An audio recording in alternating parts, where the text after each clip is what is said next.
Dans cette vidéo, on va parler ensemble de la limite d'une suite géométrique. Comment déterminer la limite dans le cas d'une suite géométrique. Alors pourquoi est-ce que ici on se concentre principalement sur une suite géométrique et pas sur une suite arithmétique ou sur une suite quelconque? Eh bien en fait parce que dans le cas d'une suite géométrique, déterminer la limite c'est extrêmement simple, beaucoup plus simple que dans les autres cas, parce que en fait, dans tous les autres cas, pour déterminer la limite, eh bien, vous allez devoir étudier chaque élément de l'expression de votre suite. C'est-à-dire, si c'est une fraction, vous allez devoir étudier le numérateur, le dénominateur. Si c'est un produit, vous allez devoir étudier chacun des facteurs. Si c'est une somme ou une différence, vous allez devoir étudier la limite de chacun des termes, etc., etc.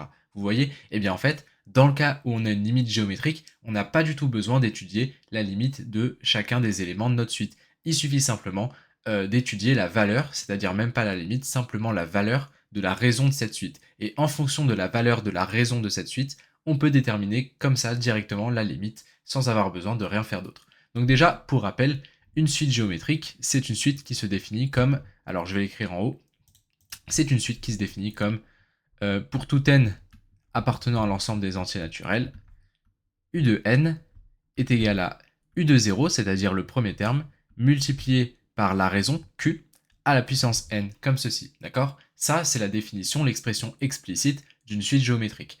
Et bien donc, laissez-moi vous dire ici que pour étudier la limite de cette suite, il suffit simplement d'étudier la valeur de la raison, autrement dit, la valeur du nombre q, d'accord? Du coup, commençons tout de suite, d'accord?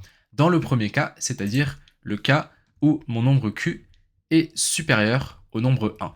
Et bien dans ce cas-là, on peut dire que la limite de notre suite, donc la suite u de n, je rappelle que la limite d'une suite c'est toujours quand le nombre n tend vers plus l'infini, contrairement au prochain chapitre sur la limite des fonctions où justement ma variable peut tendre vers un infini positif ou un infini négatif, mais aussi vers une valeur finie réelle.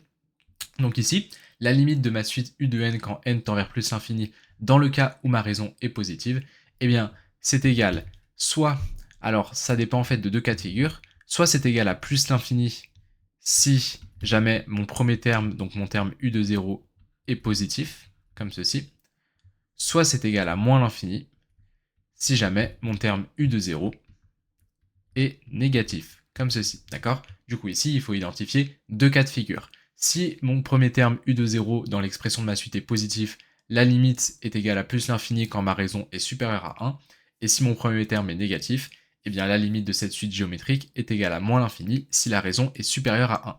Maintenant, on va passer au deuxième cas de figure, c'est le cas où ma raison est égale à 1. Du coup ici, q est égal à 1, comme ceci. Et bien ici, il se trouve que si jamais la raison est égale à 1, eh bien la limite lorsque n tend vers plus l'infini de ma suite u de n, c'est égal au premier terme u de 0, comme ceci. Encore une fois, on comprend que c'est logique. Si jamais q est égal à 1, à chaque fois, quel que soit le terme, j'aurai u de 0 fois 1 à la puissance n'importe quel nombre n. Sauf que 1 à la puissance n'importe quoi, ça fait 1. Donc u de 0 fois 1, ça fera toujours u de 0. Du coup ici, voilà pour le cas où ma raison est égale à 1. Maintenant, si jamais q est compris entre moins 1 et 1, moins 1 et 1 exclu. Donc moins 1, q comme ceci, et 1.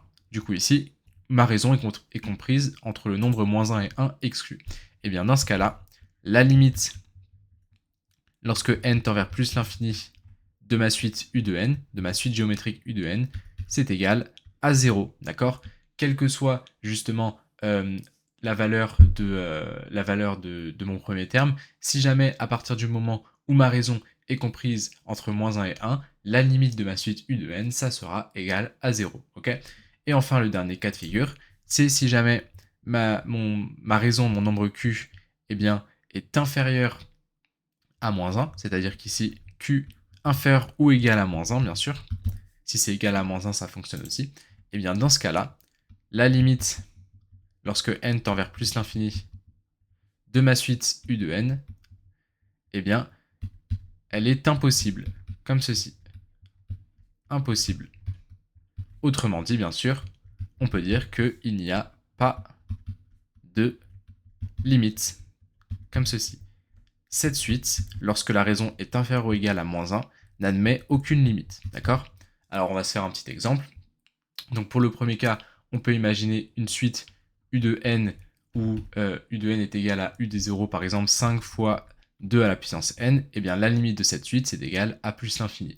Donc ici, la limite de cette suite u de n, donc limite de u de n lorsque n tend vers plus l'infini, c'est égal à plus l'infini. Parce que ici, vous voyez que mon u de 0 est positif et ma raison q est supérieure à 1. Ensuite, dans le cas où mon u de 0 est négatif, par exemple, u de n est égal à moins 3 fois 7 à la puissance n, et bien ici, ça implique que la limite de ma suite u de n, lorsque n tend vers plus l'infini, c'est moins l'infini, d'accord? Donc à chaque fois, je respecte l'un des deux cas de figure. Ensuite, j'ai le cas où ma limite de u de n lorsque n tend vers plus l'infini et lorsque la raison est égale à 1, c'est égal à u de 0. Bah, si par exemple je prends la limite, si par exemple, pardon, je considère une suite u de n qui est égale à moins 3,77 fois 1 à la puissance n, comme ceci, et bien la limite de cette suite, donc la limite de la suite u de n, c'est égal donc à moins 3,77, c'est égal à mon u de 0. Mon u de 0 qui se trouve bien sûr juste ici. Là c'est u de 0, ici c'est aussi u de 0, et juste là c'est u de 0, comme ceci. Et ensuite, le cas du coup où ma raison est comprise entre moins 1 et 1, donc par exemple si j'ai la suite u de n qui est égale à moins 9,2 multiplié par 0,7 à la puissance n, et bien la limite de cette suite, donc la limite de la suite u de n, elle sera égale toujours à 0, d'accord? Quelle que soit la valeur de mon premier terme, à partir du moment où ma raison est comprise entre moins 1 et 1, et bien la limite de ma suite sera égale à 0, d'accord? Donc ici, voilà pour ce cas de figure. Et ensuite le dernier cas, le cas où ma raison q est inférieure ou égale à moins 1, donc par exemple, je peux imaginer une suite u de n qui est égale à 7,78 multiplié par, on va dire, moins 3 à la puissance n, et bien dans ce cas précis, il n'y a pas de limite. Du coup ici, on n'a pas de limite. Comme ceci, d'accord? Donc là, on a vu un petit exemple pour chacun des cas. Et ici, bien sûr, pour chacun de ces exemples, on peut identifier à chaque fois notre premier terme, donc u de 0, qui est à chaque fois ici. Alors vous voyez que la valeur du premier terme, elle n'a d'importance que dans le cas où ma raison est supérieure à 1, dans le premier cas, d'accord? Parce que ça détermine si la limite sera plus l'infini ou moins l'infini. Après, pour les trois autres cas de figure, bah, ça n'a pas trop d'importance, la valeur de u de 0, ok? Sauf bien sûr pour le cas où la limite est égale à u de 0, bien sûr. Dans le deuxième cas, du coup, où la raison est égale à 1. Et bien sûr, on peut aussi identifier la raison dans chacun des cas. Du coup, ici, dans mon premier cas, on a q qui est égal à 2. Ici, q qui est égal à 7. Ensuite, dans mon troisième cas, bien sûr, q est égal à 1, parce que c'est justement la condition. Dans mon quatrième cas de figure, enfin plutôt le troisième cas de figure ici, bah, q est compris entre moins 1 et 1. En l'occurrence, ici, on voit que c'est égal à 0,7. Et dans mon dernier cas de figure, la raison q doit être inférieure ou égale à moins 1. Et bien ici, on voit bien que moins 3, c'est inférieur ou égal à moins 1. Et ça justifie du coup à chaque fois les limites, les résultats des limites que j'ai écrits à côté. Donc voilà ici un peu tout ce que j'avais à vous dire pour cette vidéo, pour cette partie. Et bien sûr, comme d'habitude, si vous avez la moindre question, n'hésitez pas à la laisser en commentaire et j'y répondrai très rapidement.